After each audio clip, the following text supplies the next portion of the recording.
मेघना एक ऐसी लड़की है जिसे अपने बाबा की मौत का बदला चाहिए अपनी माँ से। And that's her journey. वो उस जर्नी पर निकलती है और उसके साथ बहुत कुछ होता है, बहुत सारे रियलाइजेशंस होते हैं।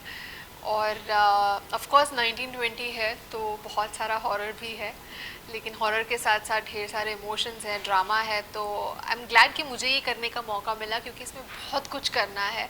एंड एज एन एक्टर ये बहुत अच्छा लगता है when you are the face of the film, when the story revolves around you. इतना इम्पोर्टेंट कैरेक्टर अगर प्ले करने का मौका मिलता है तो ये मौका कौन ही छोड़ना चाहेगा। The first time was a horror comedy, so ये जो सीरियस हॉरर वाला जॉनर है ये मेरे लिए भी पहली बार है। Like 1920 in 2008 was the film that my father was working on, and that's the reason I decided to become a director. I was so taken in by the whole process of filmmaking, and it's quite ironic that I am making my debut with 1920 Horrors of the Art. But it's, as she said, it's not only a horror film, it's also an emotional film. So it's like an emotional horror film, and like while there are thrills and chills, there are these moments where you get like tears in your eyes. So I think that's something new that we've brought to it. I'm really excited to see how that's received.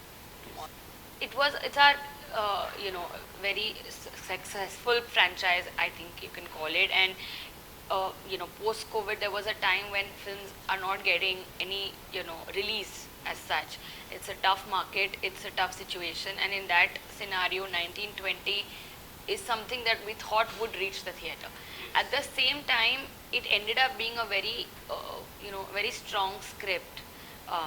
And because I think of the way it was made or the way it turned out, I think the distribution team, which is Ramesh ji and Dilip ji and Sanjay ji, they felt that this is worth taking to the theater. This is something that deserves a chance, deserves a Friday. I think that's something that we worked towards, and I'm lucky, and I think we're lucky that we're seeing a Friday in this kind of environment. Black magic would be I think it's not black magic. या it's not that. वो क्यों है, कैसे है और उसका use क्यों ऐसा दिखाया गया है, आई थिंक वो आपको मूवी देख के ज़्यादा बेटर पता चलेगा। Because it's not exactly what you are thinking, but there is a reason given to everything, so everything is very well justified. No, everything is very well justified. You will see it, आपको पता चलेगा। And the best part about this film is कि हर character जो भी कुछ कर रहा है is doing out of extreme emotions that they are feeling. So everything has a reason.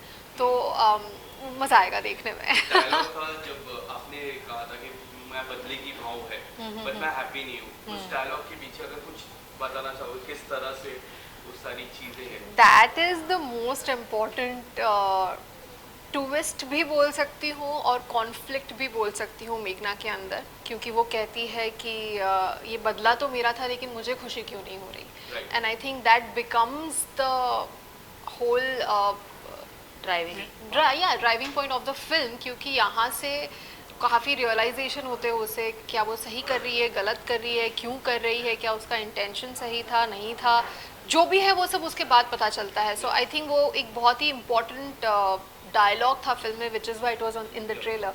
And I hope कि उस सस्पेंस को देखने के लिए लोग जाएं। कृष्णा, जिस तरह कास्टिंग की मैं बात करूँ, Barkha is there, Rahul is there, Havika is there, एक कॉन्सेप्ट जो कास्टिंग का है मुझे काफ़ी पर्सनली काफ़ी अच्छा लगा। अगर आप बताना चाहोगे किस तरह से कास्टिंग हुई ये 1920 के लिए? I think Avika ki casting, it was a no-brainer in the sense Dad spoke to her on a Zoom call and he told me we are taking Avika for the film, and I didn't really question him because I have seen how good he is with spotting talent. And then of course Avika has done so much work, and her TV career, the Anandi that she is, but I realized the full strength of Avika Gaur when I went to Hyderabad. Yes. And I saw like, oh my God, she is very, very important in Hyderabad. And I was so proud actually. I really felt proud of her in that moment. I was like, oh my God, I'm so excited to see this. लेकिन when I met Avika, जब हम लोगों ने एक photo op जैसा किया था, and मैंने देखा कि the way she carries herself, the way she sat there, I was like, she's just perfect. And then I think because we became such good friends, I now have become her personal talent manager. I keep pushing her for every film. Yes. अभी का ये बात तो काफी सच है, like मैं last month Hyderabad में था, मैंने एक पोस्टर देखा, वहाँ पे एक the boy was taking selfie with that poster, I was like I went there, मैंने बोला डू यू नो हिम, बोला yeah I know him, he has done 15 movies in Hyderabad. जो जिस तरह का प्यार है आपकी, अब मैं जिस तरह देखता हूँ, दो तरह की ऑडियंस है, जो आनंदी वाली फैन फॉलोइंग की एक ऑडियंस है, अब मोर देन 15 मूवी इन हैदराबाद, तो ये दो मूवी और दो अलग अलग भाषा पे आने वाली है, तो किस तरह देखते हो, किसका पलड़ा भारी होगा? तीन भाषा, तीन भाषा, हिंदी, तमिल एंड तेलुगु। क्या लगता है तीनों में किसका वजन ज्यादा होगा?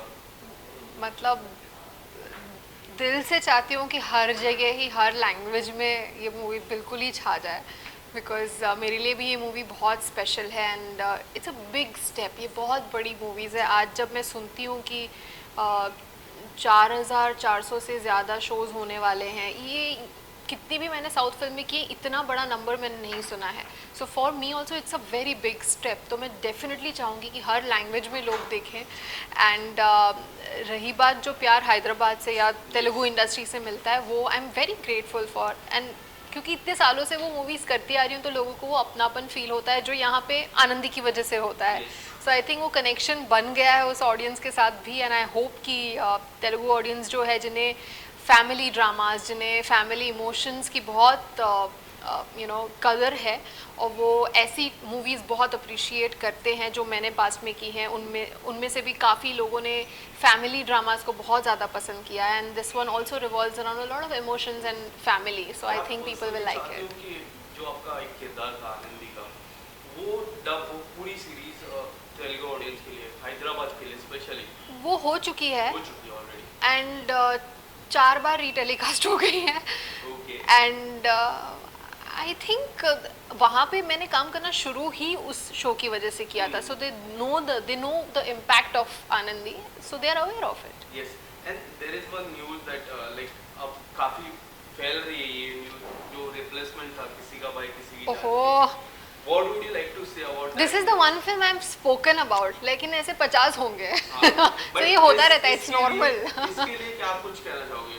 रिप्लेसमेंट हुई थी, नहीं हुई थी? हाँ, ऑफ कोर्स हुई थी, एंड आई एम ग्लैड हुई थी, क्योंकि अगर वो नहीं होती तो आज मैं 1920 शूट ही नहीं कर पाती, क्योंकि सेम डेट्स थी। सो आई एम वेरी हैप्पी कि हुई थी। Because your choice or the maker's choice? Not my choice for sure. The maker's choice. अगर आपके चॉइस पे रहता तो what would you? I don't know, मैंने तो हाँ किया था, तो मैं शायद उसके लिए शूट कर रही होती। बट लाइक दिस से universe chooses the best for you. जो होता है अच्छे के लिए होता है, and I am so glad वो हुआ। See the response it has. Exactly see. Expect पता नहीं, होप, मुझे ऐसा होप है कि कल रात को मैं ऐसे पार्टी करूं और सोचूं कि वाह क्या फ्राइडे था। बट ऑनेस्टली मुझे like the love with which we have made this film and the hard work, I just hope कि the people feel as much love for the film as we have felt for it, and that's it, you know. I just hope we've done them justice and I not think we have disappointed them. already achieved a lot by it Reaching releasing Friday, it. yeah. ये एक इस दौर में after Covid specially ये ऐसी film का release हो पाना जहाँ पे there is no big star name involve, और यू नो ऐसे सिचुएशन में इसका इतने थिएटर्स में पहुंच पाना, हिंदी, तेलुगु और तमिल में, आई think that itself is a very big achievement.